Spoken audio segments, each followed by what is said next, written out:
Hi, this is Tom Childers. I wanted to address a particular question here. In my whole chart here, I have a lot of different ideologies, but nowhere on it seems to fit conservative and liberals. Well, I take that back. Tradcons. It's conservative, and those that believe in orthodoxy or uphold orthodoxy, that you could consider that to be conservative in its essence. So there's a bit of a conservative right there, but then I guess that leaves me with what's liberal. And then I remember thinking to myself, well, word liberal, nobody wants to be a liberal.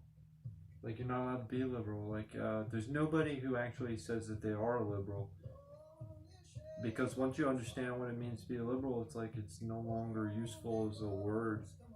Because people are like, oh, that's not really what I'm for. Because that sounds evil and stupid. And I remember that this used to be a problem like 20 years ago. And what we have is a vestige of a wordsmithing problem was that we had there's some people like try to figure this out and get to the bottom of it. Like, what is a liberal after all? And so they realized that a liberal, well, what is a liberal? Well, there's one idea, which is what a liberal was when it was considered, when it first was named. And what we do now is we call that a classical liberal. And it's a reference to the Western European philosophers who took the ideas of mercantilism and developed them through the Reformation during a previous Renaissance, and they combined sacred wisdom with the truth of the way that they've learned that the world works and integrated it all together and came up with a new way of thinking of things as a principle of life. And they would split up what they would do. Everybody would focus on what they would do, but the people in charge of the culture thought long and hard and tried to figure out how a society could stop the problems of endless wars with their neighbors. Because it turns out that unstable lines of successions of power changes led to terrible, it's just like unbearable to have to suffer through. And like infighting and conflicts, and then what you can't predict what the laws are going to be, so you can't operate businesses, and just people end up suffering needlessly. So they were trying to figure out how can we do this better. And there were, of course, there were like kings, and there were people that were like generals and leaders of populations. But there became a time where the leader realized that they were busy leading. They needed also advice, advisors. And so sometimes we think lobbyists and consultants and advisors are all crooked, but at the same time they're actually a natural the role and function came about with very useful and like effective like operations, like when it was first needed. And although every source of power or role or responsibility has been abused and has suffered from corruption, that actually is not a cause for rejection of any of the ways of governance. It's actually just like a thing to be mindful of. So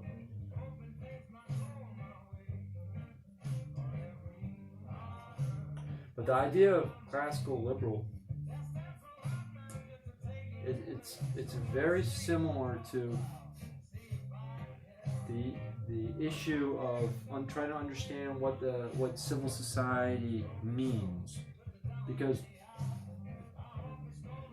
there are like traditional conservative values that they're deeper than what we know, and they're deeper than what they knew, and they respected that because they didn't know what about their culture is what's the linchpins of the culture. And so there's this combination of liberty in a pure sense and tradition in its essential yet unknown responsibility of holding together the threads and fabric of society. And so the openness of putting everything on the table, it required a high degree of personal discipline and strength of will in order to consider that each thing, item by item, may be subject to needing to change in order for society to develop and to prosper. And so the idea of what brings a traditional conservative away from their traditions was to be a classical liberal. And somehow or another, I mean, I actually know how, I'm just not going to like tell you the whole story of every story at the same time. Somehow or another, what the word liberal ended up meaning everything but being it's the exact inversion of all that had been believed to be valuable and valid as a classical liberal, except for one thing in common, which is the willingness to throw under the bus anything and all things. Like, they take it at another level. Instead of challenging anything that's assumed, they take it to the point where they actually assume that everything not just should be challenged, but defeated. Like, if you can remember some of the ideologues that have come through our day, they speak of having bold powers such as, lowering the level of the sea and seeking total transformation of our society. And that's like, those are bold, like, things that classical liberals would have. They would not share, not even one iota of similarity with a perspective that's so dramatic. And it's not even dramatic so much, although it should be more dramatic than it is, because it is antagonistic to like an exponential degree.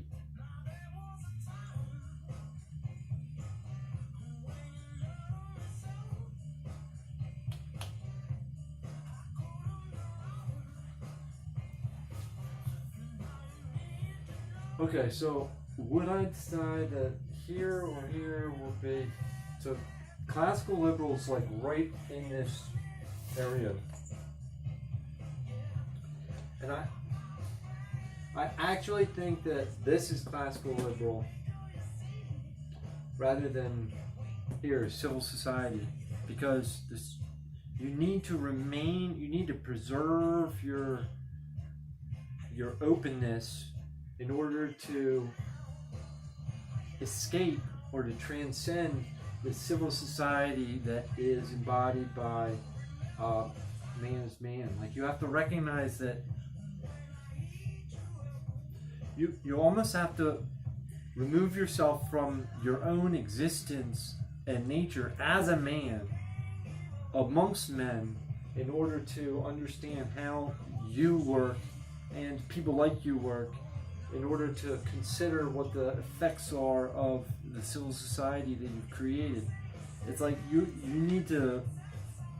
gotta be able to reflect upon who you are in your community and what your community is made up of, and use that as a basis for understanding why you set up the rules that you did in order to be able to manage and maintain a civil society that is functioning optimally, or even just well, passable. And we don't do that very good for a lot of things. We do it great for lots of things, but I think the things that we try to solve, we actually are the worst at solving. And so in the classical liberal view would be to be like, all right, well, we obviously try to solve problems and make them worse. Like, to be a liberal, you should be like, all right, well, we obviously are chasing things that are fading, like eluding our grasp the more we chase them. And there was a time in which we stopped chasing things that were eluding us the faster we chased them, and that was a virtue, liberalism. It's no longer a virtue. It means something way different now. A liberal actually chases that which can't be caught on purpose. They choose things based on their unlikely sustainability, and they call it sustainable. They choose things that don't work traditionally, and they call it alternative, and those are their ideals. It's an inversion.